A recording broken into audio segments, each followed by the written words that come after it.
Back once again to my channel. बहुत दिनों बाद, बहुत दिनों बाद मैं आज फिर एक वीडियो लेके आया हूँ जो बहुत ही ख़ास है और बहुत इम्पोर्टेंट है। थंबनेल देख के वैसे तो आप लोगों को पता चल ही गया होगा कि मैं किसके बारे में बात करने जा रहा हूँ। ये वीडियो एक्चुअली एक मैसेज और मेरे एक्सपीरियंस के बारे में है जो रिसेंटली मैंने किया एक्सपीरियंस। मेरा पापा कोविड से हॉस्पिटल में एडमिट थे, 4 दिन आईसीयू और 7 दिन नॉर्मल में।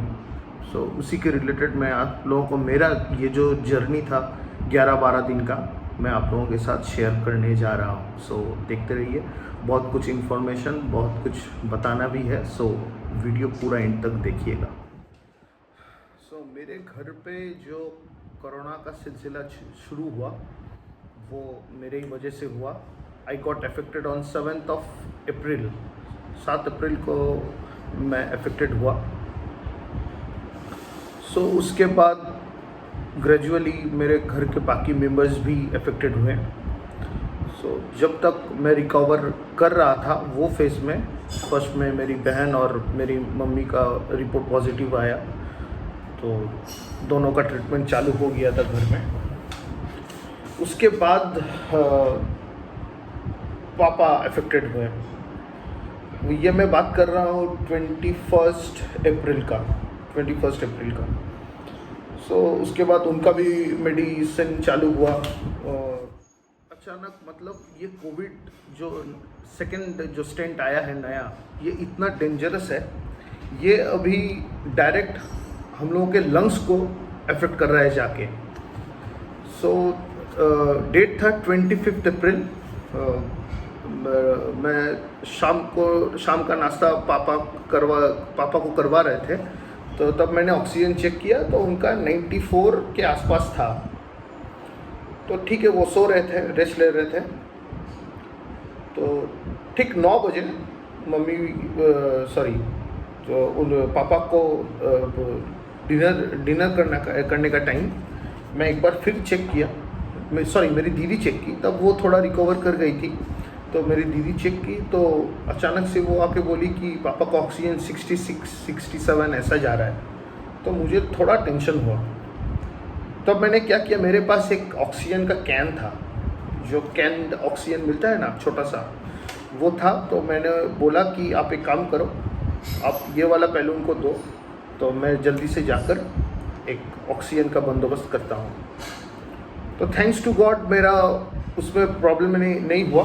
बहुत जल्दी मैं ऑक्सीजन सिलेंडर मुझे मिल गया, थैंक्स टू मिस्टर दीपदा। और नेक्स्ट जो प्रॉब्लम आया, ये सब से मैं एकदम वाकिफ़ नहीं था। नेक्स्ट जो प्रॉब्लम आया वो था ऑक्सीजन रेगुलेटर और ह्यूमिडिफायर का। और ऑक्सीजन का जो मास्क था वो मेरा एक भैया, नईमुद्दीन भैया, वो मुझे बंदोबस्त कर दिए थे, थैंक्स टू हिम ऑल्सो। वो ह्यूमिडिफायर मुझे मिल नहीं रहा था कहीं भी। फिर मैंने एक दोस्त को कॉल किया, वो भी निकल गया अपने बाइक लेकर, बहुत रात तक वो भी ढूंढा इधर उधर जाके, कहीं भी नहीं मिल रहा था। फाइनली मेरा एक दोस्त, स्कूल का दोस्त, उनके पास उनके घर गया। घर मतलब वो फ्लैट में रहती है, तो मैंने बुलाया फ़ोन करके उनके हस्बैंड को।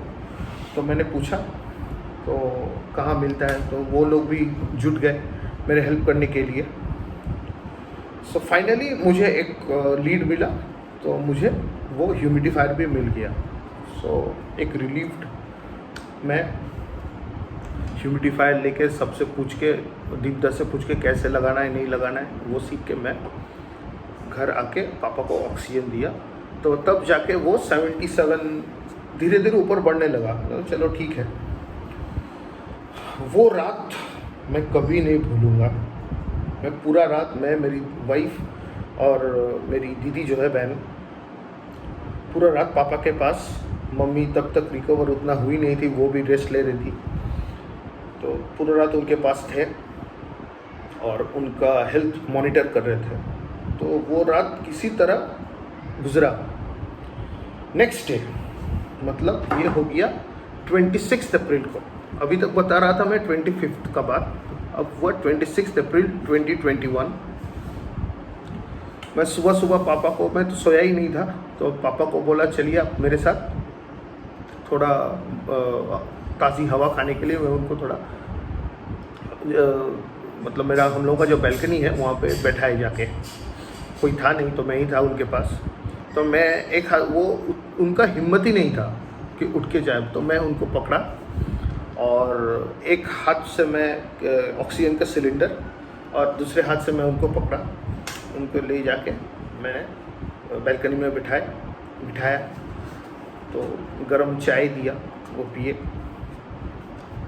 तो तब भी ऑक्सीजन वही 80 तक ही मतलब मेंटेन हो रहा था। सो जैसे ही दिन बढ़ता गया तो मैंने मतलब अचानक से देखा कि उनका ऑक्सीजन 50 तक चला गया, 50, 49, 41 तक। तब मेरा भैया बोला कि वो कांस्टेंट मेरे साथ टच में थे, तो अभी उनको और घर में रखना ठीक नहीं होगा, तो हॉस्पिटल का बंदोबस्त करते हैं। तो मेरा दो भैया, राजा भैया और फारूक भैया, दोनों मिलके जुट गए हॉस्पिटल का बेड ढूंढने के लिए। सो लकीली वो भी मिल गया। सो दोपहर 1:30 बजे उनको मैं हॉस्पिटल में एडमिट किया, उनको आईसीयू में ले गए। वो हॉस्पिटल तो था ही नहीं, मुझे मतलब होता है ना, एक फर्स्ट साइट हॉस्पिटल को देख के मुझे उतना अच्छा नहीं लगा। I don't want to disclose the name, but personally कोई अगर जानना चाहते हैं तो मुझे व्हाट्सएप, इंस्टाग्राम का आईडी आ रहा है स्क्रीन पे, वहाँ पे मैसेज कर सकते हैं, मैं बता दूंगा। वो जो हॉरिफिक सीन मुझे दिखा और हम सब ने देखा, तो हम लोग बाहर बैठ के डिसाइड किए कि वहाँ उनको यहाँ पे और नहीं रखना ठीक होगा, क्योंकि वो मेंटल प्रेशर में अगर आ गए तो उनको और अफेक्ट करेगा ये। अभी भी मेरे सामने मैं विजुअलाइज कर सकता हूँ वो सीन, हॉरिफिक सीन, मतलब पूरा हॉरर मूवी जैसा। सो लकीली नेक्स्ट डे राजा भैया के मदद से हम लोगों को और एक नर्सिंग होम में बेड मिल गया। सो पापा को डिस्चार्ज करके वहाँ ले गए, वहाँ पे ट्रीटमेंट अच्छा था, वाइब्स अच्छा मिला, तो थोड़ा मन में शांति था कि चलो यहाँ पे पापा का एटलीस्ट ट्रीटमेंट ठीक से हो रहा है। पेशेंट के और भी जो पेशेंट थे उनके परिवार से बात हुआ, वो लोग बोले कि नहीं वैसे तो ठीक ही है, तो मुझे भी अच्छा लगा। वो था आपका खिदिरपुर की तरफ वो नर्सिंग होम। तो वहाँ पे वहाँ भी पापा को आईसीयू में भर्ती किया गया। पापा वहाँ पे 4 दिन थे। तो वो आईसीयू का 4 दिन मैं क्या बताऊँ आप लोगों को। चलिए छोड़िए, जब पापा तो थोड़ा स्टेबल हो गए, मैं उनको कांस्टेंट मॉनिटर कर रहा था, देख रहा था उनका कंडीशन, तो वो थोड़ा बेहतर थे। नेक्स्ट दिन और थोड़ा सा रिस्पॉन्ड किए, अच्छे थे वो। सो डॉक्टर ने प्रिस्क्राइब किया रेमडेसिविर, और एक ख़तरनाक चीज़ जो अभी ब्लैक मार्केट में जिनके पास है वो करोड़ों कमा रहे हैं। तो रेमडेसिविर जैसे ही वो प्रिस्क्राइब किया, मैंने हर ग्रुप में मेरे हर दोस्तों को वो मैसेज फॉरवर्ड कर दिया कि मुझे ये चाहिए।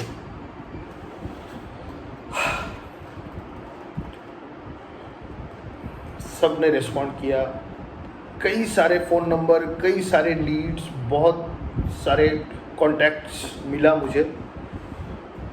फाइनली मेरा बाइकिंग ग्रुप रोडवे रोडर्स, वहाँ का एक खास मेंबर रोनित, मेरा बहुत करीबी भाई, मुझे एक लीड दिया, बोला कि भैया आप बेफिक्र रहो, मैं कोशिश कर रहा हूँ। सो उसका जो प्रोसीजर था, ये था वो था, वो 1-2 दिन लगा। तो लकीली पापा का भी उतना कंडीशन थोड़ा स्टेबल था, इसीलिए मुझे तभी नहीं चाहिए था, तो मुझे भी थोड़ा 1-2 दिन का टाइम मिल गया था। तो फर्स्ट डे रोनित के थ्रू से मुझे 2 रेमडेसिविर मिला। वो था आपका 30th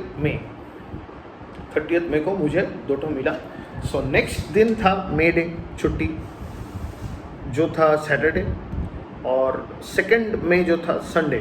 सो 2 दिन कोई काम हो नहीं पाया। 3 मई को मुझे जाके शाम को 5:30-6 बजे और 4 इंजेक्शन फाइनली मिल गया।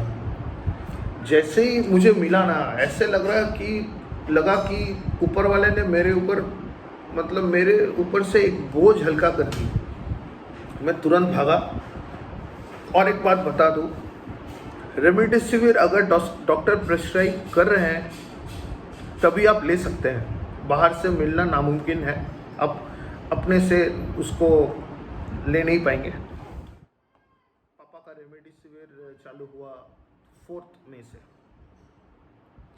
सो फर्स्ट डे मतलब 4 मई को 2 इंजेक्शन देना पड़ा, और उसके बाद एक एक करके बाकी 4 दिन। सो फाइनली वो रिस्पॉन्ड किए। रेमडेसिविर इंजेक्शन उनको लगा वो और बेहतर होते गए। So Friday, that means on, date भूल गया मैं, फ्राइडे का डेट था आपका 7th ऑफ मई। हाँ, 7th ऑफ मई डॉक्टर बोला कि आप अपने पापा को घर ले जा सकते हैं। मेरे लिए सबसे खुशी का बात वही था। मतलब ऊपर वाले का इतना दुआ, इतना करम था, इतना रहम था मेरे ऊपर। हम लोगों का सबका दुआ काम आया, और वो बोले कि आप ले जा सकते हैं। तो तब भी उनको एक रेमडेसिविर इंजेक्शन बाकी था। तो मैंने बोला मैं नेक्स्ट दिन वो रेमडेसिविर डाल के फिर उनको डिस्चार्ज करूँगा। सो फाइनली पापा डिस्चार्ज हो गए, and he is doing good. अभी घर में ही है, आइसोलेटेड, मेडिसिन चल रहा है। तो ये तो था मेरा हॉस्पिटल स्टेज का ये बात। अभी आता हूँ सेकंड पार्ट में। सेकंड पार्ट मतलब 25 अप्रैल से लेकर ये जो 7 मई तक मेरा जो जर्नी है, ये जर्नी में मुझे बहुत कुछ सीखने को मिला और जानने को मिला। जिनसे मैं एक्सपेक्ट कर रहा था वो लोग तो, मतलब मेरा फैमिली मेम्बर्स जो है वो लोग तो एकदम कूद पड़े मेरे हेल्प के लिए। हमेशा मुझे फ़ोन करके कहीं से भी कैसे भी हो वो लोग अपना हेल्प मेरे तक पहुंचा रहे थे। I want to mention Farooq भाईजान, अकरम, आयशा दीदी, फैमिली, इतना मेंटल सपोर्ट, इतना support, thank you so much. मतलब क्या बताऊं मैं। ये जो टाइम था, मतलब मेरे लिए और मेरे फैमिली के लिए बहुत ही टफ टाइम था। जो लोग इस सिचुएशन से गुजर रहे हो या गुजर चुके हो, ये वो मेरे साथ रिलेट कर पा रहे हो। क्या बताऊं मैं आपको, मेरे पास शब्द नहीं है उन लोगों को कैसे मैं थैंक्स करूं। मतलब मेरा जो भैया अब्रॉड में रहते हैं, 2 भैया, वो लोग कांस्टेंट मेरे साथ टच में थे, क्या चाहिए क्या नहीं चाहिए। मेरा स्कूल का फ्रेंड, मेरा स्कूल सीनियर्स, हर कोई मेरे साथ वर्चुअली जुड़े हुए थे मेरे हेल्प करने के लिए। So thank you so much, thank you so much. और एक मेरा मतलब बहुत करीबी भैया और मेरा दोस्त नाजिर भैया, बाबाई था, और कमाल भाई, ये दोनों का भी सपोर्ट बहुत था। और पहले भी मैं जिनका नाम बोला, नईमुद्दीन भैया, उनका भी सपोर्ट बहुत था। तो ये सब, शेखर भैया, शेखर भाई, मेरा स्कूल का दोस्त, बचपन का दोस्त शेखर भाई, मतलब इतना मेंटल सपोर्ट दिए। रोनिक तो दिया, मेरा बाइकिंग ग्रुप का हर मेंबर, रितो प्रोतो, रोहन, तांते, एवरीवन। मतलब अगर तुम लोग नहीं होते शायद मैं ये लड़ाई कभी जीत नहीं पाता। तुम लोगों का दुआ, आप लोगों का दुआ हमेशा मेरे साथ था, प्रेयर्स था। प्रियंका, चित्रेशदा, ईशानी, किनका नाम बताऊँ, इंद्रोनील, श्रेया, संजू, सागर, सब था मेरे साथ। लेकिन मैं किसी को आने को नहीं बोल रहा था, क्योंकि ये सिचुएशन में मैं किसी को रिस्क मतलब प्रॉब्लम में फेंकना नहीं चाहता था। इसीलिए सब वर्चुअली मेरे साथ थे, हमेशा थे, अभी भी हैं। तो finally dad is home, thanks to God, thanks to everyone. एक बात मैं आप सबको बता दूं, अगर आप लोग कभी भी, ये थोड़ा गौर से सुनिएगा, अगर किसी को भी ये सिम्टम आ रहा हो, अगर आपको लग रहा है कि आपको कोविड है, जल्दी से जाके टेस्ट करवाइए। और जो आपका सबसे करीबी हो, जिनसे आप मतलब अपना बात शेयर कर सकते हो, अगर आप अकेले रहते हो या बहुत ही न्यूक्लियर फैमिली हो, सो थोड़ा शेयर कीजिए, नहीं तो किसी को पता नहीं चलेगा। सो शेयर करने से बात थोड़ा ठीक रहता है। Actually I have lost my word, क्या बोलूँ मैं, भूल गया। सेकेंड ऑफ ऑल, पैनिक नहीं करना कभी भी। अगर हम लोग जो अच्छे हैं, हम लोग पैनिक कर गए, सो पेशेंट जो है वो ऑटोमेटिकली टेंशन में आ जाएगा, जिसका इफेक्ट उनके शरीर पे होगा। सो कभी भी पैनिक मत करना। So it's a request to everyone, stay safe, और जितना हो सके अपना सेफ्टी फर्स्ट, खुद ठीक रहो, फिर देखो आसपास में कौन प्रॉब्लम में है। क्योंकि ये मैं और मेरा फैमिली फेस किया, कईयों ने ऐसा बिहेव किया कि मतलब हम लोग और इस समाज में रहने के लायक ही नहीं है, पूरा मुंह फेर लिया। That hurts the most. So it's okay, सबका टाइम आता है। क्या बताऊँ, सो यही बताना था। हमेशा ऑक्सीजन लेवल मॉनिटर करना, पैनिक नहीं करना, बहुत सारा पानी पीना है इस टाइम में। जो घर में अपना ट्रीटमेंट करवा रहे हो, उन लोगों के लिए मैं बता दूँ, ऑक्सीजन लेवल हमेशा मॉनिटर करना चाहिए। और जो पेशेंट है उनका टेस्ट चला जाता है, इसीलिए वो लोग खाने नहीं मांगते हैं, तो उनको थोड़ा दबा के खिलाना है। मतलब अंडा, protein rich foods and all, doctor से पूछ के जो उनके लिए ठीक होगा। सो ये सब करवाना। अगर आप ठीक से खाते हो इस टाइम में ना, तो ऑटोमेटिकली आप बहुत जल्दी रिकवर भी करोगे। और मेडिसिन तो मस्ट है ही, उसके लिए डॉक्टर्स आर द बेस्ट। मैं नहीं बताऊंगा, पर्सन टू पर्सन वेरी करता है। जब मैं हॉस्पिटल में बैठा था, डॉक्टर्स लोग हमेशा आके हम लोगों को भी बोलते थे कि वेपर मस्ट। जो लोग सही हैं, जो लोग ठीक है, जिन लोगों का कोई प्रॉब्लम हुआ नहीं, उन लोगों के लिए भी वो लोग बोले एटलीस्ट दिन में 3 बार वेपर लेने के लिए, ब्रीदिंग एक्सरसाइज, अवेक प्रोनिंग, ये सब करने के लिए। और जो लोग अभी इस बीमारी के अंदर हैं, उनको भी मैं रिक्वेस्ट कर रहा हूँ, उनके घर के सभी मेंबर्स को मैं बता रहा हूँ कि आप प्लीज़ उनको वेपर दिलवाइए। ये बहुत ही अच्छा और सबसे इम्पॉर्टेंट रेमेडी है घर में जो ट्रीटमेंट हो रहा है। तो vapour is must, and the breathing exercise of the lungs. So मेरा जो ये जर्नी था, मैं आप लोगों के साथ शेयर किया। अभी मैं बहुत ही रिलैक्स मतलब थोड़ा टेंशन फ्री हूँ। लेकिन अभी भी मेरे शेखर भाई का मम्मी जो है वो हॉस्पिटलाइज्ड है, मेरा भैया का सास जो है वो हॉस्पिटलाइज्ड है, मेरा स्कूल का दोस्त प्रियंका, उनके पापा भी हॉस्पिटलाइज्ड थे। अभी मैंने सुना कि उनको भी डिस्चार्ज कर देंगे बहुत जल्दी। उनके हस्बैंड चित्रेश दा बहुत हेल्प किया उस रात को, 25 तारीख रात को, वो भी पॉजिटिव थे। So they are recovering and doing well. I wish everyone everyone to stay safe, stay healthy. और जो लोग इस परेशानी से जा रहे हैं, I wish them a very speedy recovery. आप लोग बहुत जल्द ठीक हो जाएंगे. हौसला रखिए, कभी अपना मन मत तोड़िए कि कुछ नहीं होगा, कुछ नहीं होने वाला है. होगा, सब होगा. हम सब हैं आप लोगों के साथ. We will fight together, we will win corona together. ये स्पिरिट रहना चाहिए.